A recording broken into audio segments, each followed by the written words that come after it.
Sir మీ పేరు? Venkateswararao. Sir ఈ government కూటమి ప్రభుత్వం వచ్చింది, 10 నెలల పరిపాలన జరిగింది. ఏం మార్పులు కనిపించినాయి అనుకుంటారు? చాలా మార్పులు కనిపించినాయి అండి.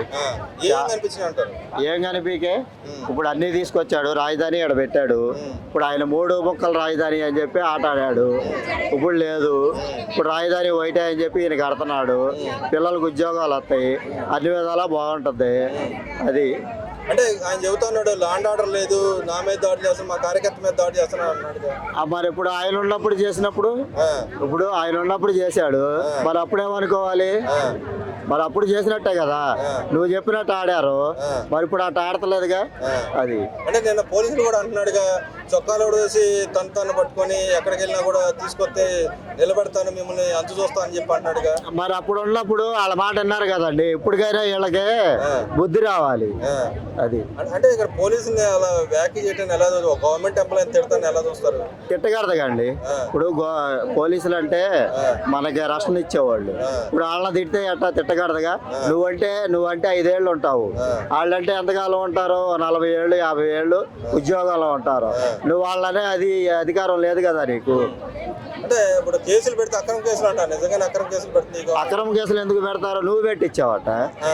అంటే గతంలో మాట్లాడే వాక్ స్వాతంత్రం ఉందండి? గతంలో మాట్లాడే వాక్ స్వాతంత్రం ఉందా? ఎవరు లేదుగా, ఇట్టా మాట్లాడింది లేదుగా. ఎందుకని అప్పుడు ఎందుకు లేదంటారు? ఎందుకంటే ఆయన అలాంటి వాడు, అది సాధిష్ట అనమాట. అలా అంటారా? అంతేగా. మరి ఈ గవర్నమెంట్ వచ్చింది, పరిపాలన చేయట్లేదు, ఒక సంక్షేమ పథకాలు ఇవ్వట్లేదు, అప్పులు తెస్తుందని చెప్పన్నాడు. నిజంగానే అప్పులు తెచ్చి సంక్షేమ పథకాలు అసలు ఏం ఇవ్వట్లేదు అంటారా? ఎందుకు ఇవ్వట్లేదు? ఇప్పుడు ఇవన్నీ ఇచ్చేయండి.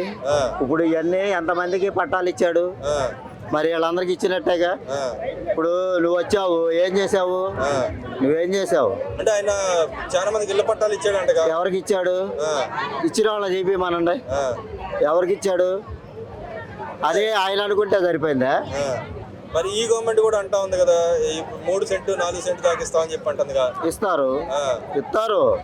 ఇప్పుడు నువ్వు వచ్చి 5 సంవత్సరాలు అయింది, నువ్వేమి ఇచ్చావు? వీళ్ళు వచ్చి 10 నెలలు అవుతుంది, ఇస్తారు. ఇప్పుడు వచ్చిన 10 నెలలకే పట్టాలు ఇస్తున్నారంటే నువ్వు ఉండన్నాళ్ళు నువ్వేమిచ్చావు? జనాల్లోకి వచ్చావా? జనాల్లో ఉండవా? నువ్వు ఎంతసేపు వచ్చిన కాడ పరదాలు కట్టుకొని నీ అంతటికి నువ్వు తిరిగి చేస్తే ఎట్ట? అంటే ఈ గవర్నమెంట్ ప్రజలు బాధ సాధబాధలు చూస్తున్నా అసలు? ఇప్పుడున్న గవర్నమెంట్ బాగా చూసుకుంటుందండి. ఆ గవర్నమెంట్ కంటే ఈ గవర్నమెంట్ బాగుంది. అంటే చెప్పుకోవడానికి అవకాశాలు ఉన్నాయి ఈ గవర్నమెంట్ లో? చెప్పుకోవచ్చు అండి. ఈ గవర్నమెంట్ లో, ఆ గవర్నమెంట్ లో చెప్పుకోవడానికి లేదు కదా. ఇప్పుడు ఈ గవర్నమెంట్ గురించి ఆ గవర్నమెంట్ లో చెప్పామనుకో, ఎమ్మటం వచ్చి తీసుకెళ్లి మూసేస్తున్నారుగా. మరి ఇప్పుడు ఇది అట్లా లేదుగా. అది అంటే ఏం తేడా కనిపిస్తుంది అసలు? ఆ గవర్నమెంట్ లో ఉన్నదానికి ఈ గవర్నమెంట్ లో ఉన్నదానికి తేడా అసలు ఏంటంటారు? ఏం తేడా? ఆయన ఓడిపోవడానికి కారణం ఏంటంటారు? అసలు ఓడిపోవడానికి ఆయన ఏం చేయలేదండి, అది కారణం. అది ఎంతసేపు నువ్వు పరదాలు కట్టుకుని జనాల్లో తిరగకుండా నీ అంతకు నువ్వు ఒక్కడవే తిరిగి నువ్వు ఏడో కూర్చుంటే జనాల బాధలు నీకు ఎట్ట అర్థమవుతాయి? నేను బట్టలు నొక్కుతున్నాను అంటున్నాడుగా. ఆయన బట్టలు నొక్కాను అంటున్నాడుగా. ఎవరికి నొక్కాడు? చాలా మంది లబ్ధి చేకూరిందంటగా, ఆయన చేసినంత మేలు ఎవరు చేయలేదంటగా. అవునా? అని కలగంటున్నాడు. పడుకున్నప్పుడు నిద్రలో కలగని ఉంటాడు, లేకపోతే ఎందుకు అట్ట చెబుతాడు? చేయకుండా చేశానని ఎందుకు చెబుతున్నాడు? నిద్రపోయేటప్పుడు కలగంటున్నాడు, అందుకని అట్ట చెబుతున్నాడు అనమాట. మరి గతంలో టీడీపీ వాళ్ళు వచ్చి బాండ్లు రాపించుకున్నారు, ఓట్లు వేపించుకున్నారు. నిజంగానే బాండ్లు రాపించుకున్నారు, ఓట్లు వేపించుకున్నారా? బాండ్లు ఏంటి? అదే పథకాలు ఇస్తామని చెప్పి బాండ్ రాపించుకుని ఓట్లు వేపించుకున్నారంటే, నిజంగానే బాండ్ రాపించుకుని ఓట్లు వేపించుకున్నారా? అలాంటిది ఏం లేదుగా. అలాంటి పనులు చేసింది మీరు. వాలంటీర్ వ్యవస్థ లేకపోవడం వలన చాలా నష్టపోతున్నారని చెప్పండి. నిజంగా వాలంటీర్ వ్యవస్థ లేకపోతే నష్టపోతున్నారు? లేదండి, బాగానే ఉంది. కాకపోతే ఏంటంటే కొంతమందిని తీసేసి కొంతమందిని పెట్టారు. అది అంటే వాళ్ళు రిజైన్ చేసిపోయారని ఈ గవర్నమెంట్ చెప్తా ఉంది. అదిగా జగన్మోహన్ రెడ్డి గారు ఉండగా వాళ్ళకి రెగ్యులరైజ్ చేయలేదు, రెన్యువల్ చేయలేదు అని అంటారు. నిజం ఎంత అంటారు? ఇంకా నాకు తెలియదు. సరే, ఓవరాల్ గా గవర్నమెంట్ గురించి ఏం చెప్తారండి? ఈ గవర్నమెంట్ అయితే బాగుందండి, పోయిన గవర్నమెంట్ బాగోలేదు, అదే సంగతి. మరి ఇంకో మాట జగన్మోహన్ రెడ్డి గారు ఇంకో మాట కూడా అంటున్నాడు, ఏమని? నాకు నెక్స్ట్ మనమే వస్తాం 3 ఏళ్ళలో, ఈ గవర్నమెంట్ ఒక సీట్ కూడా రాదని చెప్పి అంటున్నాడు. నిజంగా నా పరిస్థితి ఉందంటారా? అట్లా కలగంట ఉండమానండి. ఏమైంది? కలగంటమే ఆయన.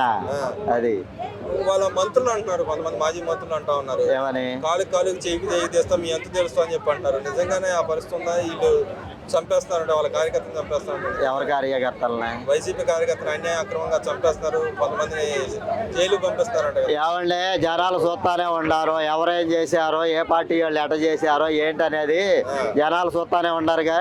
జనాలు ఏం గుడ్డోళ్ళు కాదుగా. ఇప్పుడు మీరు పార్టీ ఉన్నప్పుడు, మీరు అధికారంలో ఉన్నప్పుడు మీరేట చేశారు, ఈ పార్టీ ఉన్నప్పుడు, ఈ అధికారం ఉన్నప్పుడు వీళ్ళు ఏట చేస్తున్నారు, అది మీరు తెలుసుకోవాలిగా. జనాలు చూస్తారు, ఏం కాదు. అంటే ఈ 10 నెలల పరిపాలనలో అభివృద్ధి ఏం జరిగింది అంటారు మీ ఏరియాలో? అభివృద్ధి ఏమి జరగకండి, బాగానే జరిగింది. అంటే గతంలో రోడ్లు అనేది లేదని చెప్పి. రోడ్లే లేవుగా మరి. ఇప్పుడు మాకు రోడ్లు వేశారు, అంతా బాగుంది, ఏ క్లాస్ ఉంది. ఇంకెంతకంటే ఏం కావాలి మాకు? అది ఓవరాల్ గా గవర్నమెంట్ ఈ 10 నెలల పరిపాలనలో మీకు కనిపించిన లబ్ధి ఏం గురించి జనాలకి, అదే విధంగా జనాలు కోరుకున్న విధంగా పరిపాలన సాగుతుందా లేదా? సాగుతుందిగా, సాగుతుందండి.